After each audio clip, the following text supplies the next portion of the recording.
I'm known for doing pull ups, but sometimes I wanted to learn how to do a pull up upside down, hence the handstand push up.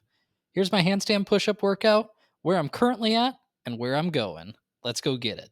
First, we start with handstands. Oh, well, maybe not that one. First, we start with handstands. And the main reason here is really just so you can learn to stand up before you are able to walk. Being able to do a handstand push up requires you to have balance throughout many stages, and none of that matters if you're not able to maintain balance when you're at the very top.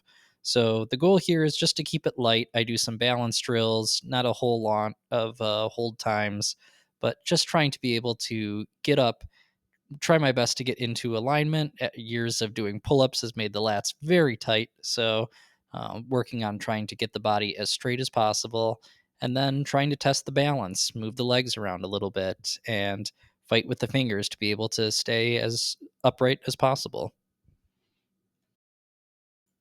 From there, I like to go into sets of handstand push ups. Now, you could do any progression here. You can use a wall, you can do your pike press, etc.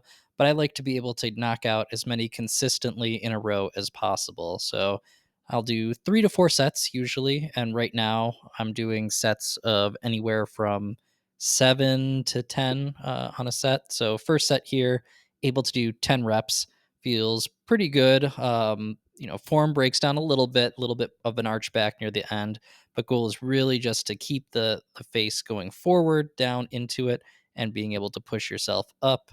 As we move into the second set, that's when the fatigue really starts to set in.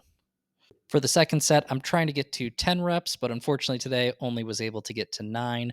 I think this is just from coming off the deload and still building the conditioning back up. So, not the end of the world. My main focus will be to get to 3 sets of 10 reps, and we're pretty close, still working it up. So, not the end of the world. And we use that to push into the third set.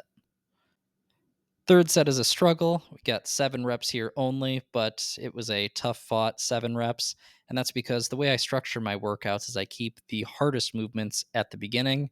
Handstands count more almost towards a warm up, but the handstand push ups is the hardest progression that I have. So I want to be able to work on those first, build up the conditioning and the strength there. And then I'll regress into some easier variations as we go on that I'll show you here.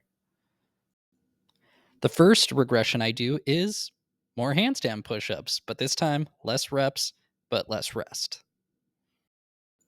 Oops, almost lost it there. Good save, Greg. Good save. So for this regression, I'm doing an every minute on the minute for 15 minutes. So the goal here is to do as many handstand push-ups as you can at the top of a minute. You get a little bit of rest, and then you move into the next set of your handstand push-ups and go for 15 minutes in total. It's a real burner. It definitely builds up your technique over time and does a lot of good conditioning practice. I started off doing one of these every minute on the minute, and I've slowly built it up to being able to do 3, with some sets getting up to even 4. And yes, as you get into the double digit minutes, you will question your life choices. I am very sorry. Pick a regression that works best for you for any minute on the minute. This could be pike press again or handstand push-ups with the wall, but you should feel it like I am on the last rep of the last minute, where you are absolutely struggling to get the movement up even with the low amount of reps. This is where the money is made. After 75 handstand push-ups, I think it's time to change it up a bit. So you could go here with elevated pike press with your feet on a box. I'm wanting to work a little bit more towards my planche skills just to keep it fresh. So here I'm doing some lean push-ups to focus on getting that lean strength. Now, while the lean push-ups here are not exactly the same movement pattern as a handstand push-up, you are still putting so much stress on your shoulders as part of this. The lean movement gets it away from the chest, so you're targeting a little bit more of your lower chest, but a lot more of the burden is now on the shoulder, so you are making amazing shoulder gains as well as chest gains with this movement. A great thing about lean push-ups is it's very scalable. All you have to do is start in a regular push-up and slightly move yourself forward slowly over time. You can measure it or you can go based off feel, but it's one of those where if you can't go as far out as I am or as far out as those extreme planche people, you can slowly scale it over time and just look at the stress it puts on the muscles. My muscles are absolutely popping doing this movement, and it can be a bear. And yes, even though these do totally kick your butt, you still need to start your stopwatch for the next movement that's coming up right after. And what do we do from here? Well, we stick to the plan and regress down again. So from lean push ups, we go to regular push ups. Two different iterations that we can do here. The first are quick push ups with a large amount of volume and a little rest in between. For me, I'll do 4 sets with about a minute in between, trying to get about 20. The other would be to do slow push ups, about 3 seconds down, 1 second hold, 1 second up for about 20 reps, only 2 sets though, and 2 minutes rest in between. And as you notice, even though I am regressing these down and the movement is getting easier, I'm still pushing myself.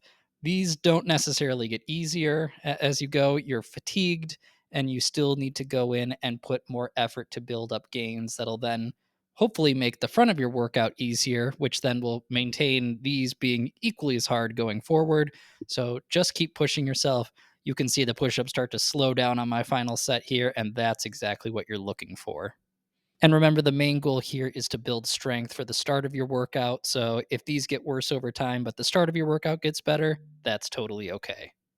And yes, anyone that says that 20 push ups can't be hard has not done a workout like this where you are super fatigued.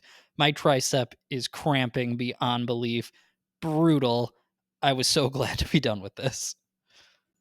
And even though this isn't technically calisthenics, I like to finish up with a little superset of lateral raises and rear flies just to build up muscles that don't get primarily hit through calisthenics. And I highly recommend you introduce these to your workout as well. Lateral raises, trying to keep your arms straight and go out wide. These can be tough as the sets ramp up over time. For rear flies, the main focus is to get the emphasis on the back of your shoulders, your rear delts, as opposed to your back muscles. And to do this, it might take a couple reps before you get into the swing of things. My keys for this are to get into a hunch and have the weights go out as opposed to up.